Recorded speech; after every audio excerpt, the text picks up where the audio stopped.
நம்பினால் நம்புங்கள் நிகழ்ச்சிக்கு உங்களை வரவேற்கிறோம். இன்றும் உங்களை ஆச்சரியப்பட வைக்க தயாராக இருக்கின்றன விசித்திரங்கள் நிறைந்த 3 நிகழ்வுகள். முதலாவதாக, இந்தியாவில் களரி பயிற்று கலையில் கை தேர்ந்தவராக அறியப்படுகிற கேரளாவை சேர்ந்த மீனாட்சியை சந்திக்க இருக்கிறோம். ஆயுத கலை பயிற்சியில் வித்தகர், களரி சண்டையில் கை தேர்ந்த 75 வயது பெண் சண்டையாளர், 28 வயது ஆணுடன் மோதும் நேரடி காட்சிகள். இரண்டாவதாக, பாண்டிய மன்னரால் காட்டுக்குள் கட்டப்பட்ட ஒரு நந்தி கோவிலில் நடக்கும் அமானுஷ்யங்களை பற்றி தெரிந்து கொள்ள இருக்கிறோம். எதிர்காலத்தில் நடப்பதை முன்கூட்டியே உணர்த்தும் நந்தி சிலை. இந்த காளையினுடைய வாயிலிருந்து வரக்கூடிய திரவம் இரத்த கசிவு போன்ற ஒரு திரவம் வந்துட்டே இருக்கும். காட்டுக்குள் இருக்கும் ஒரு கோயிலில் நடக்கும் வினோதம். நிகழ்ச்சியில் மூன்றாவதாக, அமாவாசை தினத்தன்று நடந்த ஒரு மயான கொள்ளை திருவிழாவில் படைக்கப்படும் கிழங்குகளை எடுப்பதற்காக பல ஆயிரக்கணக்கான மக்கள் வந்து கூவியதற்கான காரணத்தை தெரிந்து கொள்ள இருக்கிறோம். கிழங்கை உண்டால் குழந்தை பிறக்கும் வினோதம். புள்ளல்லாதவங்களுக்கு உடனே இந்த கிழங்கை சாப்பிட்டா பிள்ளைகள் உருவாகும்பாங்க. பிணங்கள் எரியும் சுடுகாட்டில் நடக்கும் மயான கொள்ளை திருவிழா.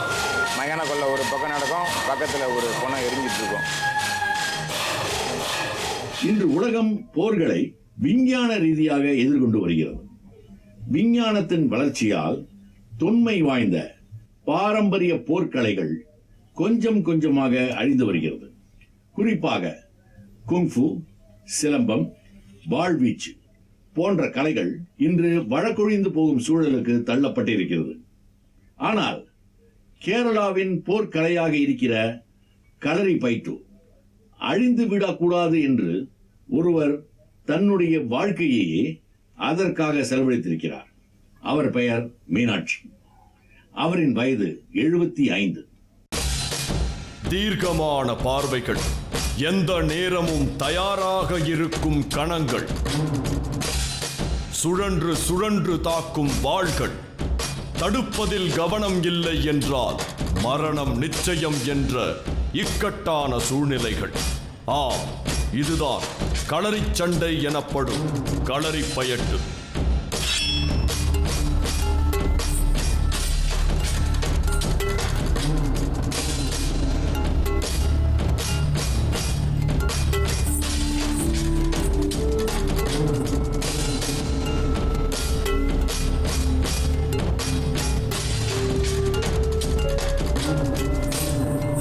பொம்மை வாள் எடுத்து வீசும் போதும் தலைகள் உருளும் சினிமா சண்டை இல்லை இது. நிஜ வாள், நிஜ கத்தி, நிஜ கேடயம் என பார்ப்பவர்களை திகிலடையச் செய்யும் அதிபயங்கர கலைதான் இந்த களரி சண்டை.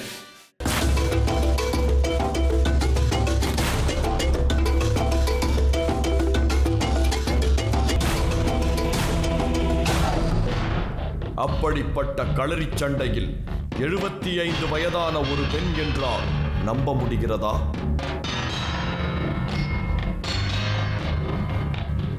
அந்த பெண்ணின் பெயர் மீனாட்சி அம்மா என்ற தகவல் நமக்கு கிடைக்க கேரளா புறப்பட்டது நம்பினால் நம்புங்கள் குழு. எப்பொழுதும் பசுமை போர்த்து இருக்கும் கேரள பூமியில் தமிழகத்தை போன்று வறட்சி தாண்டவமாடுவதை பார்த்தபடி பயணித்தது நமது குழு. கோழிக்கோடு மாவட்டம் வெட்டகரா கிராமத்தில் இருக்கும் மீனாட்சி அம்மாவின் களரி கற்றுக் கொடுக்கும் பயிற்சி களத்தை அடைந்தது நமது குழு. கேரளாவில் இருக்கும் கோயில் போன்ற தோற்றத்துடன் இருக்கிறது மீனாட்சி அம்மாவின் பயிற்சி களம்.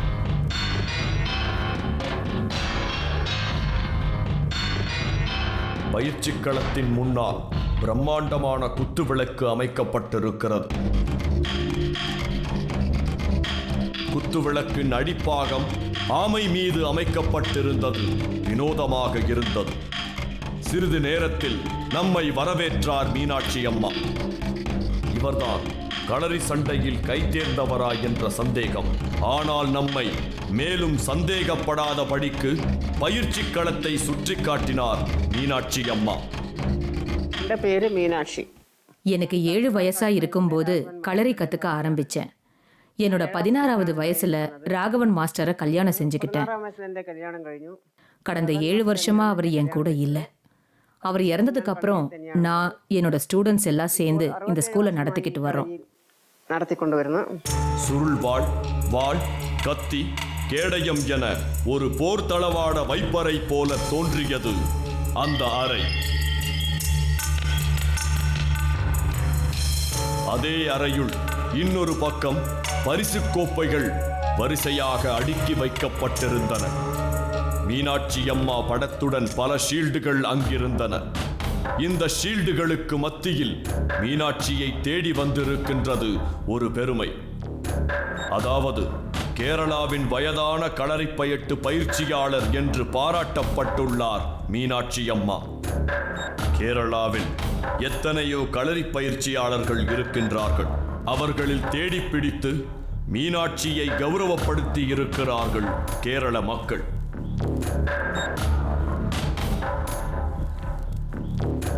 இன்று 100க்கும் மேற்பட்ட மாணவர்கள் மீனாட்சியிடம் களரிச் சண்டை கற்றுக்கொள்கிறார்கள். அவர்களில் 2 நம்மிடம் அறிமுகம் செய்து வைத்தார் மீனாட்சி அம்மா. மீனாட்சி அம்மாவின் காலை தொட்டு வணங்கிவிட்டு களரிப்பயிட்டுவுக்கு தயாரானார்கள் அவர்கள் 2. வாளுடன் ஒருவருக்கொருவர் மோதிக்கொண்டது இருவரும் போர் செய்கிறார்களோ என சந்தேகப்பட வைத்தது.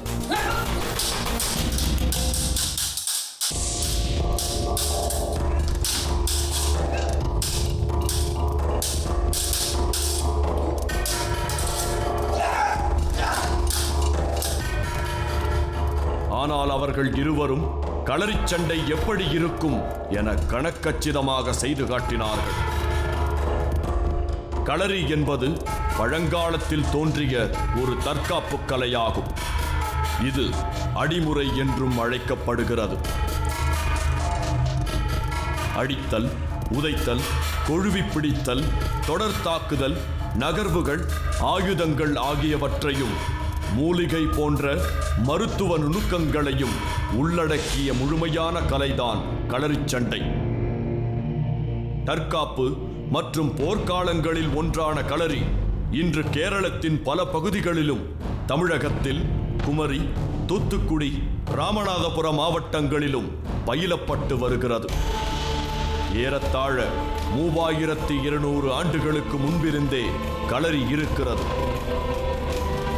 முதலில் போர் வீரர்களுக்கு போர் பயிற்சியாகவும் நோய் நீக்கும் மருத்துவ முறையாகவும் கற்றுத் தந்திருக்கிறார்கள். நாளடைவில் ஆண்கள் எல்லோரும் கற்றுக்கொள்ளும் நிலை ஏற்பட்டது. ஆனால் களரியை பெண்கள் எப்படி கற்றுக்கொள்ள முடியும்?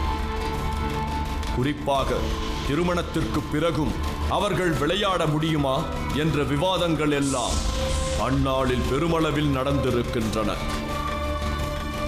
இந்த விவாதங்களுக்கு முற்றுப்புள்ளி வைக்கும் வகையில் பெண்களும் களரிச் சண்டை கற்றிருக்கிறார்கள். ஆனால் இதில் நிபுணத்துவம் பெற்ற பெண்ணாக சமகாலத்தில் யாரை முன்னிறுத்துவது என்ற கேள்வி எழ வெளிச்சத்திற்கு வந்தார் மீனாட்சி அம்மா. மீனாட்சி அம்மா 7 வயதாக இருக்கும் போது நடனம் கற்றுக்கொள்ள தொடங்கினார். பின்னர் களரி பக்கமும் அவரது பார்வை திரும்பியது. 10வது படிக்கும் பொழுது களரியா நடனமா என முடிவெடுக்க தயங்கிய போது ராகவன் என்ற இளவயது களரி குரு களரி பக்கம் மீனாட்சியை திருப்பியிருக்கிறார். பின்னாளில் ராகவன் குருவையே திருமணம் செய்து கொண்டார் மீனாட்சி. ഞാൻ 7ஆம் வயசுലാണ് களரியில் இறங்கியது. களரிய என்னோட 7 வயசுல கத்துக்க ஆரம்பிச்சாலும் 6 வயசுல நடனம் நல்லா ஆடிக்கிட்டு இருந்தேன். களரியில் கொண்டு சேர்க்கணும்னு அந்த நேரம் என்னோட அப்பா கிட்ட வந்த சிலர் எனக்கு களரி கத்து கொடுக்க சொன்னாங்க. 10 வயசு வரைக்கும் களரி, நடனம் 2யுமே கத்துக்கிட்டேன். அதுக்கப்புறம் என்னால 2லயுமே கவனம் செலுத்த முடியாததுனால நான் களரி மட்டும் கத்துக்கலான்னு முடிவெடுத்தேன். அதுக்கு என்னோட கணவரும் ஒரு காரணம். ഡാൻസ് നിർത്തിയത് കളരി തന്നെ കളിച്ചാൽ മതിയെന്ന് പറഞ്ഞ് അങ്ങനെയാണ് ഈ കളരിയിൽ ഇത്രത്തോളം തുടർന്ന് പോകാൻ പറ്റിയത്. ராகவன் மாஸ்டர் 1949 கடந்த நாடன் களரி சங்கத்தை தொடங்கி களரி கற்றுக் கொடுக்க தொடங்கினார். அவருக்கு பெரும் உறுதுணையாக இருந்தவர் மீனாட்சி. பின்னாளில் ராகவன் மாஸ்டர் இறந்த பின்பும் கடந்த நாடன் களரி சங்கம் சிதைந்து விடாமல் தூக்கி நிறுத்தி இருக்கிறார் மீனாட்சி. இன்று மீனாட்சிக்கு 75 வயது ஆகிவிட்டது. ஆனால் இப்போதும் அவர் மாஸ்டர் தான். அவர் வாளெடுத்து வீசினாலோ கம்பெடுத்து சுழற்றினாலோ எதிர்த்து நிற்பதற்கு ஆளில்லை. நமது குழுவை பெரிதும் கவர்ந்தார் மீனாட்சி அம்மா. இப்ப எனக்கு 75 வயசாகுது. என்ன கடவுள் அழைக்கிற வரைக்கும் நான் களரி கத்துக் கொடுப்பேன். மீனாட்சி அம்மாவின் வயதில் எத்தனையோ ஆண்களும் பெண்களும் வீட்டுக்குள் முடங்கி சாவை எதிர்பார்த்து காத்திருக்கிறார்கள். அதே நேரத்தில் மீனாட்சி அம்மா இன்றும் களமாடுகிறார் என்றால் நம்ப முடியவில்லை. நமது குழுவினர் மீனாட்சி அம்மாவிடம் எங்களுக்காக கொஞ்சம் சண்டை போட முடியுமா என்றபோது, நாளை களத்திற்கு வாருங்கள் பார்க்கலாம் என்றார். களத்திலா என்று திகைத்து நின்றோம் நாம். களத்தில் என்ன வேண்டுமானாலும் நடக்கலாம். அதிலும் 75 வயது மீனாட்சி அம்மாவால் களத்தில் நின்று ஆட முடியுமா? அதற்கான வயதா அது? மீனாட்சியின் சிஷ்யர்கள் எவ்வாறு கஷ்டப்பட்டு களரி சண்டை போட்டார்கள். இதுபோன்று மீனாட்சியால் முடியுமா? களத்தில் என்ன நடக்கப் போகிறதோ என்ற அச்சத்துடன் மறுநாளை எதிர்நோக்கினோம்.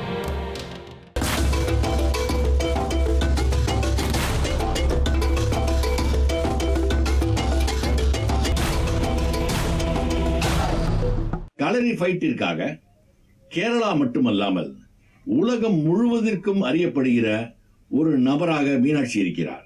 பொதுவாக பெண்கள் இன்று எல்லா துறைகளிலும் தங்களது பங்களிப்பை கொடுத்து வருகிறார்கள்.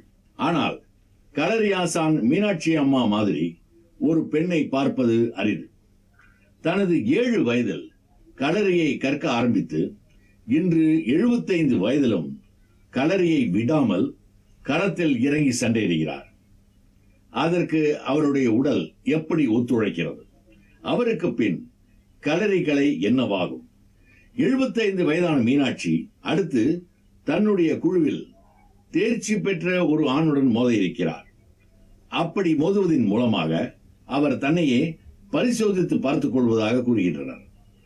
அந்த நேரடி காட்சிகளை காண்போம். மறுநாள் இரவு ஊரில் உள்ள கோயில் திருவிழாவை முன்னிட்டு களரி சண்டை ஏற்பாடு செய்யப்பட்டிருந்தது. அணி அணியாக வீரர்கள் தயாராகி வந்திருந்தார்கள். குறிப்பாக ஏராளமான சிறுவர் சிறுமிகளும் களத்திற்கு வந்திருந்தனர். ஆட்டம் விறுவிறுப்பாக தொடங்கியது. களரியில் வடக்கன் கலை, தெற்கன் கலை என 2 வகை உண்டு. கேரளத்தில் வடக்கன் கலை கற்றுத்தருகிறார்கள். தமிழகத்தில் கற்றுத்தரப்படுவது தெற்கன் கலையாகும். பயிற்சி செய்யும் இடத்தை பொறுத்து அங்கக்களரி, குழிக்களரி என 2 வகை உண்டு. களரி பயிற்சியில் 4 வகை பயிற்சிகள் இருக்கின்றன. நெய்த்தாரி, கோல்தாரி, அங்கத்தாரி, வெறுங்கை பிரயோகம் ஆகியவை இதில் அடங்கும். எதிரியினால் ஆயுதம் பறிக்கப்பட்டாலும் கடைசி வரை போராடும் வகையில் இருக்கிறது வெறுங்கை பிரயோகம். കടത്തനാട് കളരി സംഘം വടക്കൻ സമ്പ്രദായത്തിലാണ് പഠിപ്പിക്കുന്നത്. അതിൽ മെയ്പായിട്ടാണ് ആദ്യം மெய்பைட்டு முதல்ல கத்துக் கொடுப்பேன். அது 3 வருஷ பயிற்சி. കളിച്ച് அடுத்து வடிபைட்டு கத்துக் கொடுப்போம். அதுக்கு அடுத்து அங்கத்தைலி கத்துக் கொடுப்போம். പോവുക. வடிபைட்டுல 3 முறை இருக்கு. முச்சால், கெட்டேரி, ஒட்டா. അതിനുശേഷമാണ് அதை கத்துக்கிட்டதுக்கு அப்புறம் அங்கத்தைலி முறையில வாள், உருமி இதையெல்லாம் வச்சு கத்துக் கொடுப்போம். വാളും പരിചയം ഒക്കെയാണ്. கடைசியா ஆயுதமே இல்லாம சண்டை போடுறது எப்படின்னு கத்துக் கொடுப்போம். ആയുധമൊന്നും ഇല്ലാതെയാണ് വെറുങ്കൈ പ്രയോഗം. முதலில் மாணவர்களுக்கு மெய்தாரியை கற்றுத் தருகிறார்கள். இதில் உடலை வளைத்து பன்றி, யானை, சிங்கம், மீன், கோழி, பாம்பு, குதிரை, பூனை ஆகிய 8 வடிவங்களில் நிற்க பழகிக் கொடுக்கிறார்கள். அங்கதாரி எனப்படும் ஆயுத பயிற்சி எல்லாம் இதற்கு பிறகுதான்.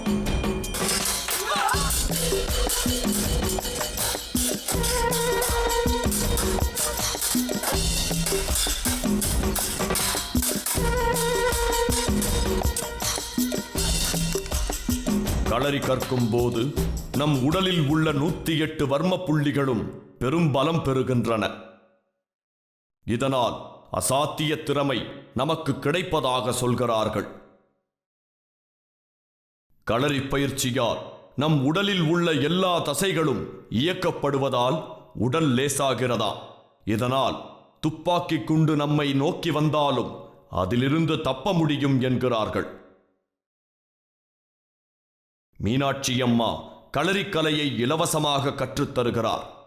அவரின் மாணவர்களில் 1/3 பகுதியினர் பெண்கள்தான். പിന്നെ 4 കുട്ടികളാണ് എനിക്കുള്ളത്. எனக்கு 2 ஆண் பிள்ளைகளும் 2 பெண் பிள்ளைகளும் இருக்காங்க. என்னோட மூத்த பையனும் சிஷ்யர்களும் சேர்ந்து இந்த களரி பள்ளியை நடத்திக்கிட்டு வராங்க. ഞാനും കൂടിയുള്ള நான் இங்க இருக்கிறதுனால பெண்கள் நிறைய பேர் கத்துக்க வர்றாங்க. அதனால இப்ப பெண்களுக்கு நைட்டு தனியா போறதுக்கு பயமே இல்லை. ஆணுக்கும் பெண்ணுக்கும் ஒரே நேரத்துல தான் நான் பயிற்சி கொடுக்கிறேன். ഒരുമിച്ച് തന്നെയാണ് കളരി പരിശീലനം ചെയ്യുന്നത്. களரி கற்ற பிறகு ஆண்டு முடிவில் குருதட்சணையாக மாணவர்கள் கொடுப்பதை பெற்றுக் கொள்கிறார் மீனாட்சி. களரி மைதானம் தொடர்ந்து உஷ்ணமாக இருந்தது. பல்வேறு குழுக்கள் தங்களது திறமையை வெளிப்படுத்திக் கொண்டிருந்தார்கள். ஆனால் மக்கள் எதிர்பார்த்தது வேறு ஒன்றை. ஆம், மீனாட்சி அம்மா எப்போது களத்தில் இறங்குவார் என்பதுதான். அந்த நேரம் வந்தபோது பெரும் ஆர்ப்பரிப்பு கூட்டத்தாரிடம்.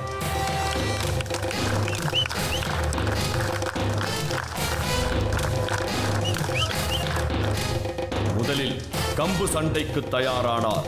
நம்ப முடியாத ஆற்றலை வெளிப்படுத்தினார் மீனாட்சி.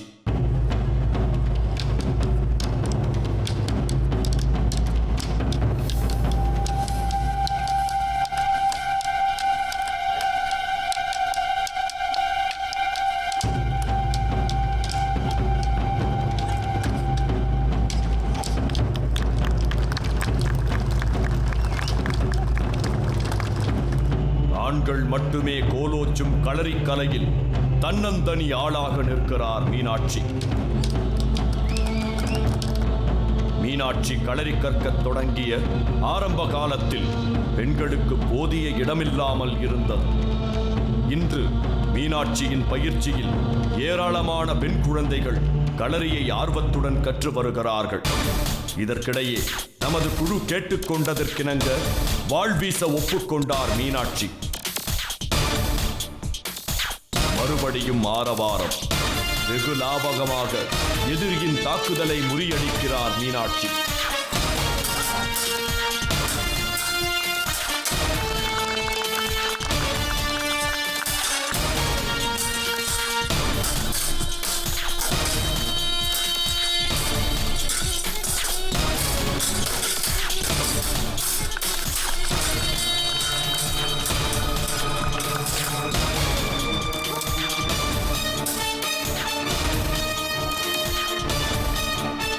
நிச்சயமாக மற்றவர்கள் மீனாட்சியின் முன்பு சாதாரணம்தான். மீனாட்சி இந்த நிலைக்கு வர காரணமாக இருந்தது அவரது கணவரும் மாஸ்டருமான ராகவன் தான். தன் மண்ணின் கலையை அழிந்து விடாமல் காக்க வேண்டும் என்ற தீராத ஆர்வமும் மீனாட்சியிடம் இருக்கிறது. ഇപ്പോൾ ഈ അവാർഡ് കിട്ടിയ எனக்கு பத்மஸ்ரீ அவார்ட் கிடைச்சது ரொம்ப சந்தோஷத்தை ஏற்படுத்தி இருக்கு. ഭർത്താവ് ഇത് കാണാൻ எனக்கு கிடைச்ச அவார்டை என்னோட கணவருக்கு தான் நான் சமர்ப்பிக்கிறேன். സമർപ്പണം ചെയ്തിരിക്കുന്നു. நமது குழு கேரள பயணத்தில் தற்காப்பு கலைகளை ஆர்வமுடன் பயிலும் கேரள மக்களையும் அதற்கு ஆதரவளிப்பவர்களையும் கண்டு பிரமித்து போனது. இன்று தன்னை விட வயதில் குறைந்த ஒரு ஆணுடன் சண்டையிட்டு களரி ஃபைட்டுவில் தான் எப்போதும் சிறந்தவர் என்று நிரூபித்திருக்கிறார். அது மட்டுமல்லாமல் பெண்களுக்கு சிறந்த ஒரு ரோல் மாடலாகவும் இருந்து வருகிறார். கணவர் தன்னிடம் விட்டு சென்ற களரி ஃபைட்டுவை மீனாட்சி அம்மா அடுத்து யாரிடம் கொடுத்துவிட்டு செல்லப் போகிறார் என்பது காலத்தின் முன்னிற்கும் தவிர்க்க முடியாத ஒரு கேள்வி. நிகழ்ச்சியில் அடுத்ததாக சிவகங்கை மாவட்டத்தில் இருக்கும் ஒரு நந்தி சிலையிலிருந்து அதிசயத்தக்க வகையில் அபூர்வ நீர் கசிவதாக தகவல் கிடைத்திருக்கிறது. பிள்ளையார் சிலை பால் குடிக்கின்றது, மேரி மாதாவின் கண்களில் இருந்து கண்ணீர் வடிகிறது, பாபா சிலையில் இருந்து திருநீர் கொட்டுகிறது என ஆன்மீக சார்ந்து நடக்கக்கூடிய அமானுஷ்ய நிகழ்வுகள் அந்தந்த காலகட்டங்களில் பெரும் பரபரப்பு ஏற்படுத்துவதை யாரும் மறந்திருக்க முடியாது. ஆனால் மீடியா வெளிச்சத்திற்கு வராத ஒரு சிவன் கோவிலில் இருக்கும் நந்தி சிலையிலிருந்து வழியும் ஒரு அபூர்வ நீர் மழை, வெயில் போன்ற வானிலை மாற்றங்களை துல்லியமாக உணர்த்துவதாக சொல்லப்படுகிறது. அந்த நந்தி சிலையில் ஒளிந்திருக்கும் மர்மத்தை தேடி நமது குழு அடுத்ததாக சிவகங்கை மாவட்டம் இளங்குடிக்கு செல்ல இருக்கிறது. எதிர்காலத்தில் நடப்பதை முன்கூட்டியே உணர்த்தும் நந்தி சிலை. இந்த காளையினுடைய வாயிலிருந்து வரக்கூடிய திரவம் வந்து இரத்த கசிவு போன்ற ஒரு திரவம் வந்துகிட்டே இருக்கும். காட்டுக்குள் இருக்கும் ஒரு கோயிலில் நடக்கும் வினோதம். சிவகங்கை மாவட்டத்தில் இருக்கும் இளங்குடி கிராமத்திற்கு நமது குழு வந்துள்ளது. இங்குதான் நந்தி சிலையில் இருந்து இரத்த நிறத்தில் ஒரு திரவம் வடிவதாக நமக்கு தகவல் சொல்லி இருந்தார்கள். பச்சை பசேலென இருக்கின்ற கிராமங்களுக்கு மத்தியில் கருவேல மரங்களும் பனை மரங்களுமாக இருக்கின்ற இந்த கிராமம் வறட்சியில் இருப்பது பார்த்தாலே தெரிகிறது. இதோ நாம் தேடி வந்த ஆண்டநயினார் கோவில். நாம் கோவிலில் நுழைந்த நேரம் லிங்கத்திற்கு பூஜைகள் நடந்து கொண்டிருந்தது. அந்த நேரம் லிங்கத்தை கூர்ந்து நோக்கிய நமக்கு லிங்கத்தின் வித்தியாசமான தோற்றம் அதிசயிக்க வைத்தது. இதுவரை எந்த கோவிலிலும் இல்லாத புது மாதிரியாக திரிகோண வடிவில் லிங்கத்தின் அமைப்பு இருந்தது. இப்படியான ஓர் லிங்க அமைப்பை பார்ப்பது நமக்கு இதுதான் முதல் முறை. திரிகோண லிங்கம் இருக்கும் இந்த கோயிலில் விநாயகர், கால பைரவர் என பிற தெய்வங்களுக்கும் மரியாதை செய்யப்படுகிறது. காட்டுக்குள் இருக்கும் இந்த கோயிலின் தொன்மை 3000 ஆண்டுகள் என்று நாம் முன்பே தகவல் கேள்விப்பட்டிருந்தோம். அதனால்தான் கோயிலின் பெரும்பாலான பகுதிகள் சிதலமடைந்திருக்கிறது என்பதை உணர்ந்தோம். கோயிலில் பூசாரி நமக்கு இந்த கோயிலை பற்றிய சில தகவல்களை பகிர்ந்தார். இந்த கோயிலில் உள்பகுதியிலும் வெளிப்புறத்திலும் இருந்த கல்வெட்டுக்களை நமக்கு சுட்டிக்காட்டிய அவர் அந்த கல்வெட்டுக்களில் ஆலயத்தின் வரலாறும் அடுத்ததாக உலகில் நடக்க இருக்கும் நிகழ்வுகள் பற்றியும் சூட்சமமாக சொல்லப்பட்டிருப்பதாக சொல்கிறார். அடுத்ததாக நமக்கு அங்கிருக்கும் நந்தி சிலையை காண்பித்தார். அந்த நந்தி சிலையின் வாய் கட்டப்பட்டிருந்தது. மேலும் நந்தி சிலையின் வாயில் இருந்து இரத்தம் மாதிரியான ஒரு திரவம் வழிந்திருந்ததை நாம் பார்த்தோம். இப்படி ஒரு திரவம் தானாக வடிவதாக கோயிலின் பூசாரி நமக்கு சொன்னார். நந்தி சிலையில் இருந்து தானாக திரவம் வடிவதாக இங்கு சொல்லப்படும் தகவல் நமக்கு ஆச்சரியத்தை ஏற்படுத்துகிறது. அது மட்டுமல்லாமல் நந்தி சிலையின் வடியும் ரத்தம் போன்ற இந்த திரவத்தை வைத்து மழை பெய்யுமா, பெய்யாதா, அப்படி மழை பெய்தால் எவ்வளவு மழை என்பதையெல்லாம் இந்த ஊர் மக்கள் கணிக்கின்றனராம். நந்தி சிலையில் இருந்து வழியும் ரத்தம் போன்ற திரவம் வாய்ப்பகுதியை கடந்து சிலையின் அடிப்பாகம் வரை இறங்கினால் இந்த ஆண்டு விளைச்சல் பாதி அளவிற்கு இருக்குமா? அதே திரவம் தரை வரை வடிந்தால் அதிகமான மழை பெய்து அதிக விளைச்சலை தருமா? இந்த சுவாமிக்கு எதிர்த்தாப்பில் உள்ள நந்தி எல்லா சிவாலயத்திலும் இருக்கக்கூடிய நந்தியானது இங்கேயும் இருக்குது. இந்த நந்தியோட சிறப்பு என்னன்னாக்கா, இந்த நந்தியினுடைய வாயிலேருந்து ஒரு ரத்தம் போன்ற ஒரு கசிவு வந்துகிட்டே இருக்கும். உடலின் வேறு எந்த பாகத்துலேருந்து வராது, அதனுடைய வாய்ப்பகுதியிலேருந்து தான் வந்துட்டுருக்கும். அது எப்படி எவ்வளோ தூரத்துக்கு வடிஞ்சு கீழே பரவுதோ அந்த அளவுக்கு இந்த ஊரோட செழிப்பம், அதாவது விவசாயம் வளங்கள் எல்லாம் சிறப்பாக இருக்கும்னு சொல்லி இந்த ஊர் மக்கள் நம்பிக்கையாக இருக்கா. பல நூறு ஆண்டுகளாக மழை, வெயில் போன்ற காலநிலைகளை வைத்து விளைச்சல் மற்றும் வறட்சியை கணிக்கும் அந்த நந்தி சிலையின் வாயில் இருந்து அந்த அபூர்வ நீர் கசிந்து வடிந்து கொண்டிருந்தது. சிலையின் வேறெந்த பகுதியிலும் இப்படி ஓர் திரவம் வடிவதை பார்க்க முடியவில்லை. ஆனால் வாயில் இருந்து மட்டும் இரத்த நிறத்தில் திரவம் வடிவது எளிதில் நம்ப முடியாத ஒரு அமானுஷ்ய நிகழ்வாக இருக்கிறது. அதே நேரம் நந்தி சிலையின் வாயில் இருந்து இரத்தம் போன்ற திரவம் வெளிவருவதற்கும் அந்த நந்தி சிலையின் வாயில் கட்டப்பட்டிருக்கும் வஸ்திரத்திற்கும் ஏதோ ஒரு தொடர்பு இருக்குமோ என்கிற சந்தேகம் நமக்கு வந்தது. ஆனால் அதை எப்படி கேட்பது என்று தெரியாமல் நாம் யோசித்துக் கொண்டிருந்தோம். ஆரம்பத்தில் இந்த கோயிலின் பூசாரிக்கே நந்தி சிலையில் இருந்து வடியும் திரவத்தின் மேல் சந்தேகம் வந்திருக்கிறது.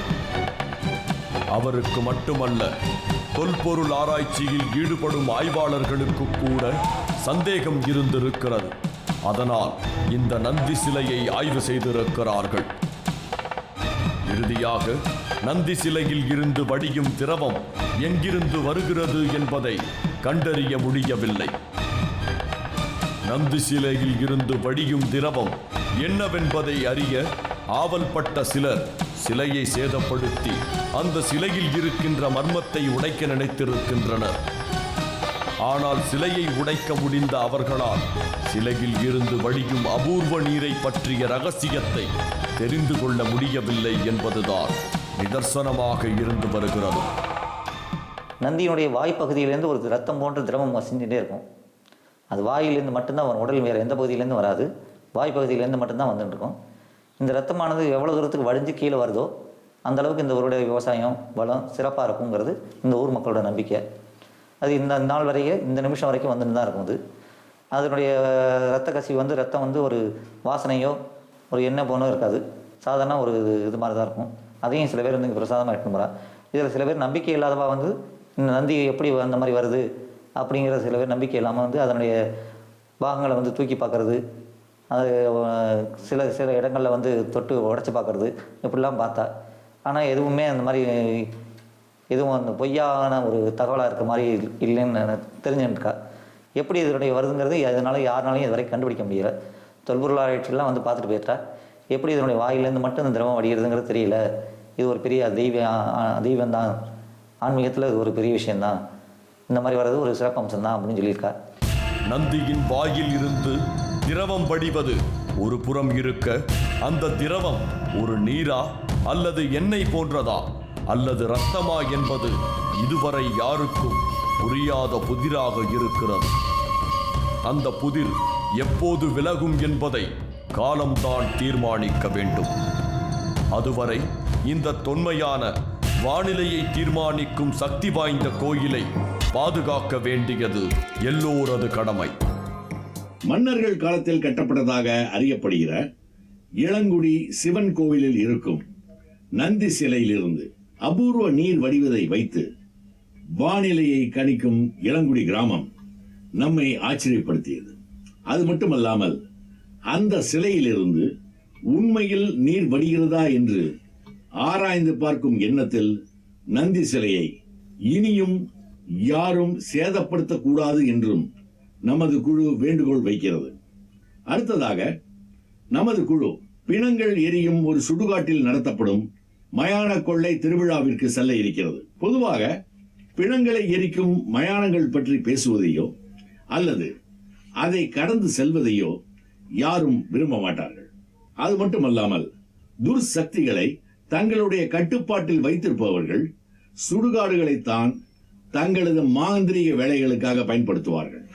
அப்படியான எல்லோரையும் அச்சுறுத்தும் ஒரு இடமாக இருக்கக்கூடிய மயானத்தில் நடத்தப்படும் மயான கொள்ளை திருவிழாவிற்காக ஆயிரக்கணக்கான மக்கள் திரள்வதன் காரணம் என்ன? அந்த மயான கொள்ளை திருவிழாவில் படையல் வைக்கப்படும் கிழங்கை எடுப்பதற்காக மக்கள் போட்டி போடுவதன் பின்னணி என்ன? கிழங்கை உண்டால் குழந்தை பிறக்கும் வினோதம். புள்ள இல்லாதவங்களுக்கு உடனே இந்த கிழங்கை சாப்பிட்டா பிள்ளைகள் உருவாகும்பாங்க. பிணங்கள் எரியும் சுடுகாட்டில் நடக்கும் மயான கொள்ளை திருவிழா. மயான கொள்ளை ஒரு பக்கம் நடக்கும், பக்கத்தில் ஒரு பொணம் எரிஞ்சிட்டு இருக்கும்.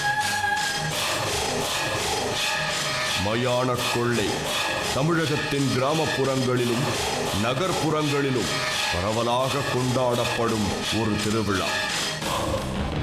உக்கிர தெய்வம் காளிக்காக பிணங்கள் எரிக்கப்படும் மயானத்தில் மயான கொள்ளை நடைபெறுகிறது. இன்று மயான கொள்ளை திருவிழாவுக்காக மயிலாடுதுறை திருச்செம்பள்ளி கிராமத்திற்கு பயணித்துக் கொண்டிருக்கிறோம். வழியில் இருந்த சுவரொட்டிகளை பார்த்து கோயிலுக்கு வந்தடைந்தோம். மயான கொள்ளை நடைபெற இருக்கின்ற அங்காள பரமேஸ்வரி கோயில் இதுதான். கோயிலில் பெரிதாக எந்த கூட்டமும் இல்லை. ஆனால் சாலையோர கடைகள் ஒரு திருவிழா உணர்வை நமக்கு ஏற்படுத்தியது. நமது குழுவினர் கோயில் நிர்வாகத்தினரிடம் தங்களை அறிமுகப்படுத்திக் கொண்டனர். கோயிலில் இப்போது பெண்கள் மாவிளக்கேற்றி பூஜையில் ஈடுபட்டுக் கொண்டிருந்தனர். தங்களின் பிரச்சனைகளுக்கு தீர்வு கேட்டு வரும் பெண்கள் இப்படியான மாவிளக்கேற்றும் சடங்கு மூலம் தங்களது கடவுளிடம் கோரிக்கைகள் வைக்கின்றனர். இன்று தனக்கென ஒரு கான்கிரீட் கட்டிடத்திற்குள் இருக்கும் அங்காள பரமேஸ்வரி அம்மன் ஆரம்ப காலத்தில் ஒரு மணல் மேட்டில் கவனிப்பாரற்று கிடந்திருக்கிறது. அந்த வழியில் புற்களை மேய்ந்து விட்டு வரும் மாடுகள் அம்மன் சிலை மீது தனது பாலை வெளியேற்றி விடுமாம். பசு அம்மனுக்கு அபிஷேகம் செய்வதாக புரிந்து கொண்ட மக்கள் அந்த அம்மனை வழிபடத் தொடங்கி இருக்கிறார்கள். அம்மனை வழிபடத் தொடங்கிய நாளில் இருந்து நல்லது நடந்திருக்கிறது. ஆனால் பூஜைகள் செய்வதன் மூலமாகவும் திருவிழாக்கள் நடத்துவதன் மூலமாகவும் அங்காள பரமேஸ்வரி அம்மனை உருவேற்றி வைத்திருக்கிறார்கள். இன்று நடக்கும் மயான கொள்ளை திருவிழாவுக்காக குடும்பம் குடும்பமாக மக்கள் வந்திருந்தனர். சாலையோர கடைகளில் மக்கள் பெருமளவு கூடியிருந்தனர். ஆன்லைன் ஷாப்பிங் வந்த பிறகும் அவர்களுக்கு இப்படியான திருவிழா காலங்களில் பொருட்கள் வாங்குவது பிடித்தமான ஒன்றாக இருந்து வருகிறது. கோயிலின் பின்பக்கம் பல வகை வண்ணங்களில் துணிகளை குவித்து வைத்திருந்தனர். இந்த ஆடைகள் எல்லாம் மயான கொள்ளையில் பங்கு பெறும் நபர்களுக்காக வைக்கப்பட்டிருப்பதாக தகவல் சொல்கின்றனர். வேடம் போடுவதற்கு எந்த வயது வரம்பும் இல்லை என்பதால் குழந்தைகள் முதல் பெரியவர்கள் வரை அனைவரும் வேடம் போடுகின்றனர். வேண்டுதல் நிறைவேறியவர்கள் மயான கொள்ளையில் வேடமிடுகின்றனர். இந்த கோயிலில் பிறந்து சில மாதங்கள் ஆன குழந்தைக்கும் வேடம் போடுகின்றனர். குழந்தைகளுக்கு வேடம் போடுவதற்கு பின்னாலும் ஒரு காரணம் இருக்கிறது. குழந்தைகள் இல்லாத தம்பதிகள் இங்கு வந்து தங்களுக்கு குழந்தை பிறந்தால் வேடம் போட்டு நேர்த்திக்கடன் செலுத்துவதாக அம்மனுக்கு வாக்கு கொடுக்கின்றனர். அம்மன் அவர்களின் வேண்டுதல்களை ஏற்றுக்கொண்டு குழந்தை வரம் கொடுத்ததும் அந்த குழந்தைக்கு வேடம் போட்டு மயான கொள்ளையில் பங்கெடுக்க வைக்கின்றனர். மயான கொள்ளை அந்த கிழங்கை சாப்பிடும்போது 10 வருஷம் புள்ள இல்லாதவங்களுக்கு உடனே இந்த கிழங்கை சாப்பிட்டா அடுத்த நிமிஷம் பிள்ளைகள் உருவாகும்பாங்க. பில்லி சூனியம் செய்வன கோளாறுகள் குடும்ப கோளாறுகள் அனைத்தும் வந்து நீங்கி இந்த கோயிலில் கும்பிட்றவங்க அங்காள பரமேஸ்வரியை கும்பிட்றவங்களுக்கு எல்லாம் போய்விடுது. இன்னும் சில மணி நேரத்தில் மயான கொள்ளை ஆரம்பமாக இருக்கிறது. அதற்கு முன் மயான கொள்ளை நடக்கப் போகும் பிணங்கள் எரியூட்டப்படும் மயானத்திற்கு நாம் சென்றோம். இதுதான் இன்று மயான கொள்ளை நடக்க இருக்கின்ற இடம். பொதுவாகவே மயான கொள்ளை நடக்கப் போகிறது என்றாலே ஒரு நாள் முன்னதாக மரணம் ஒன்று நிகழும் என்கிற ஒரு நம்பிக்கை இருந்து வருகிறது. இறந்தவர் உடல் எரித்த அந்த இடத்தில்தான் மயான கொள்ளையின் கடைசி காட்சிகள் அரங்கேறும். மகா சிவராத்திரி அன்னைக்கு வந்து எப்போதுமே அந்த சொல்லையில் ஒரு சாவு உழுங்குது நிச்சயம். கண்டிப்பாக பார்த்தீங்கன்னா மயான கொள்ளை அன்னைக்கு பார்த்தீங்கன்னா மயான கொள்ளை ஒரு பக்கம் நடக்கும், பக்கத்தில் ஒரு பொணம் எரிஞ்சிட்டு இருக்கும். இது தொடர்ச்சியாகவே நடந்துட்டு தான் வந்துட்டு இருக்கு. இதை எதுக்காக சொல்கிறாங்கன்னா, இது வந்து ஒரு அன்றைக்கி சாவுறவங்களுக்கு வந்து ஒரு மிகப்பெரிய ஒரு மோட்சம் ஏற்படும் அப்படிங்கிற மாதிரிலாம் சொல்லியிருக்காங்க. ஆனால் எனக்கு தெரிஞ்சதுலேருந்து மயான கொள்ளை இன்னைக்கு பக்கத்தில் பார்த்திங்கன்னா ஒரு பணம் எரியும், பக்கத்தில் மயான கொள்ளை நாங்கள் வந்து அந்த சுடுகாட்டில் வந்து கொல்ல வருவது வழக்கம். ஆனால் இந்த முறை எந்த இறப்பும் ஊருக்குள் நிகழாததால் அந்த மணல் மேட்டை பிணம் இருக்கும் இடமாக நினைத்து வழிபாடுகள் செய்ய இருக்கிறார்களாம். மயான கொள்ளை நடக்க இருக்கின்ற சுடுகாட்டை விட்டு நாம் அங்காள பரமேஸ்வரி அம்மன் கோயிலுக்கு வந்தோம். பொதுவாக மயான கொள்ளையில் காளி, அகோரி, காட்டேரி போன்ற பல வேடங்களை போட்ட மக்கள் மயானத்திற்கு வரிசையாக செல்வார்கள். அங்கு அசுரனாக பொம்மை செய்து வைத்து அதற்கு முன் உக்கிர தெய்வமான காளிக்கு ஆடு, கோழிகளை பலியிடுவார்கள். இறுதியாக படையலை எடுத்துக்கொள்ள மக்கள் முந்தியடிப்பார்கள்.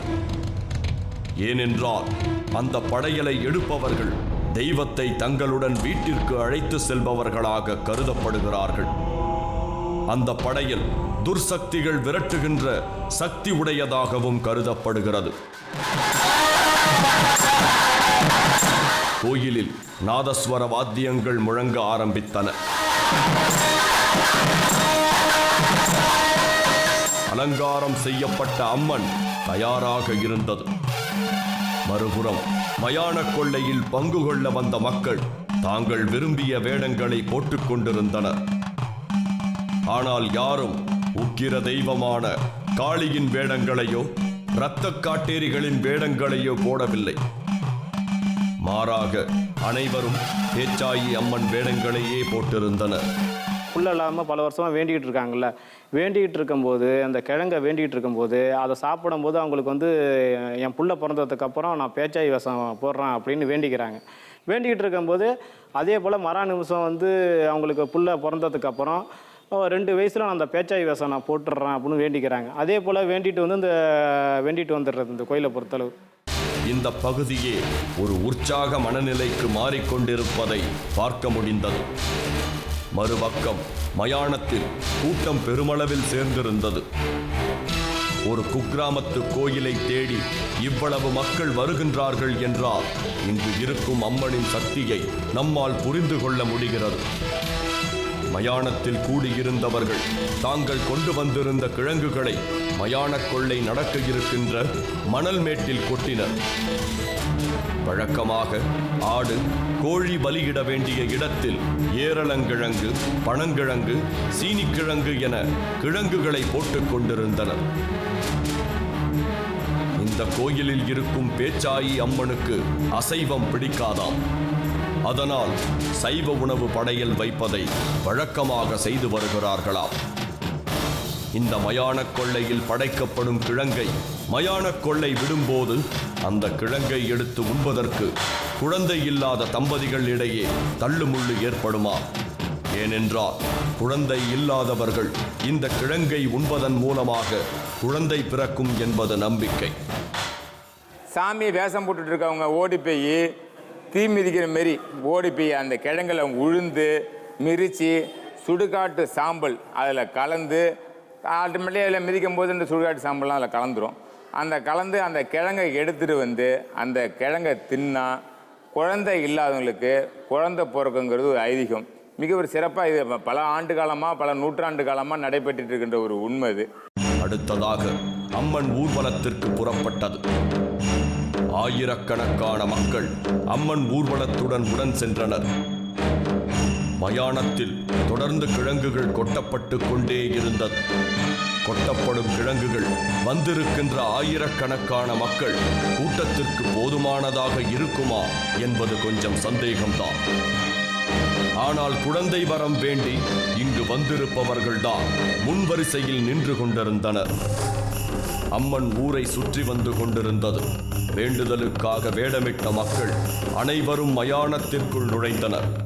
பேச்சியம்மா நான் இதுமாரி என்னுடைய கஷ்டம் போயிடணும் அப்படின்னு நினச்சிக்கிட்டு அவங்களும் அந்த பெரியவர்களும் அந்த குடும்பத்தில் உள்ள குடும்ப கோளாறாக இருந்தாலும் கஷ்டமாக இருந்தாலும் அவங்களுக்கும் வேண்டிக்கிட்டு இந்த பேச்சாய் வேஷம் போடுவாங்க. அம்மன் வேடமிடுவதன் மூலமாக வேண்டுதலை நிறைவேற்றும் இவர்கள் மயான கொள்ளையில் படைக்கப்பட்டிருக்கும் கிழங்குகளை எடுத்த பின்தான் மற்றவர்கள் எடுக்க அனுமதிக்கப்படுவார்கள். ஏனென்றால் அவர்கள் வேடமிட்டவர்களாக இங்கிருக்கும் யாரும் கருதவில்லை. அவர்களை அம்மனாகவே மக்கள் கருதுகிறார்கள். சிகப்பு துணியில் படுத்து நாங்கள் கடுமையாக அவங்க வந்து விரதம் எடுத்து அவங்க தான் அந்த ஃபஸ்ட்டு அந்த புனிதமான கிழங்கை போய் அவங்க அள்ளணும். அந்த கோயிலை பொறுத்த அந்த கிழங்கு அள்ளணும். அதுக்கப்புறம் தான் பத்த கொடிகளை அள்ளணும். இன்னும் சொல்லப்போனால் அந்த கிழங்குகள் வந்து கவிச்சு சாப்பிடாம விரதம் எடுத்து அந்த கிழங்கை போய் ஃபஸ்ட்டு பேச்சாய் வேஷம் போடுறவங்க போய் தான் அந்த கிழங்கு அள்ளணும். அதுக்கப்புறம் தான் பத்த கொடிகளை வந்து அவங்க அள்ளி முடிச்சதுக்கப்புறம் அம்பாளுடைய சக்தி, அதாவது வீரபத்திரர், அங்காள பரமேஸ்வரி, அவங்களுடைய வைப்ரேஷன் பவர் வந்து இந்த கிழங்குல வந்திருக்கும். நேரம் ஆக ஆக கூட்டம் கட்டுக்கடங்காமல் சென்று கொண்டிருந்தது. பெரும்பாலானவர்கள் மயான கொள்ளை படையலில் படைக்கப்பட்டிருக்கும் கிழங்கை எடுப்பதற்கு திட்டமிட்டு முன்னோக்கி நகர்ந்து கொண்டிருந்தனர். கிழங்கை எடுப்பதற்கு மக்கள் காத்திருப்பது சாதாரண ஒரு விஷயமாக தோன்றலாம். ஆனால் உலகில் பல நாடுகளில் இப்படியான வினோத பழக்க வழக்கங்கள் இன்றும் இருக்கிறது என்பதை செய்தி ஊடகங்களில் நாம் பார்த்து வருவதே அதற்கு சாட்சி. அந்த கிழங்கை வந்து பஞ்சாமிரத்தை விட மிக ஒரு சிறப்பான ஒரு விஷயமா அங்கே இருக்கக்கூடிய பக்தர்கள், வேண்டுதல் உடையவர்கள் அப்படியே வாங்கிட்டு இதை வந்து பார்சல் பண்ணிலாம் எடுத்துகிட்டு பெங்களூர், மைசூர் உறவினர்கள் வீட்டுக்கெல்லாம் அந்த கிழங்கு பிள்ளை பேர் வேணும், பிள்ளை இல்லாதவங்களுக்கு இந்த கிழங்கு வேணும் அப்படிங்கிறதுக்காகலாம் எடுத்துகிட்டு இந்த விஞ்ஞான காலத்துலேயும் இதை எடுத்துகிட்டு போய் இன்னமும் வந்து இந்த நம்பிக்கையோடு இருக்காங்க. பேச்சாயி அம்மன் மயானத்திற்குள் நுழைந்தது. மயானத்தில் பூஜை செய்தனர். அடுத்ததாக மயான கொள்ளையின் கடைசி நிகழ்வுக்காக ஒரு பதற்ற மனநிலையுடன் மக்கள் நின்று கொண்டிருந்தனர். பெரும் படையலாக வைக்கப்பட்டிருந்த கிழங்கு யாருக்கு கிடைக்கப் போகிறது, யாருக்கு கிடைக்காமல் போகப் போகிறது என்பது யூகிக்க முடியாத நிலைமை இருந்தது. இதோ மயான கொள்ளை விடப்பட்டது. அனைவரும் முந்தியடித்துக் கொண்டு படையலை எடுத்தனர்.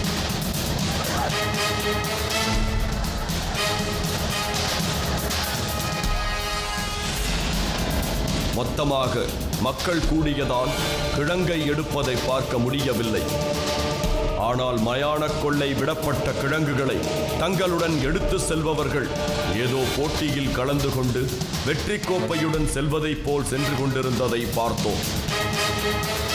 குழந்தை கிடைக்கப் போகும் மகிழ்ச்சியில் கிழங்கை எடுத்துச் செல்லும் மக்கள் அடுத்த வருடம் மயான கொள்ளை நடக்கும் போது கோயிலுக்கு வேடம் போட வருவார்கள். இப்படிதான் கொஞ்சம் கொஞ்சமாக சேர்ந்த கூட்டம் இன்று பல ஆயிரக்கணக்கான மக்கள் கூட்டமாக மாறியிருக்கிறது.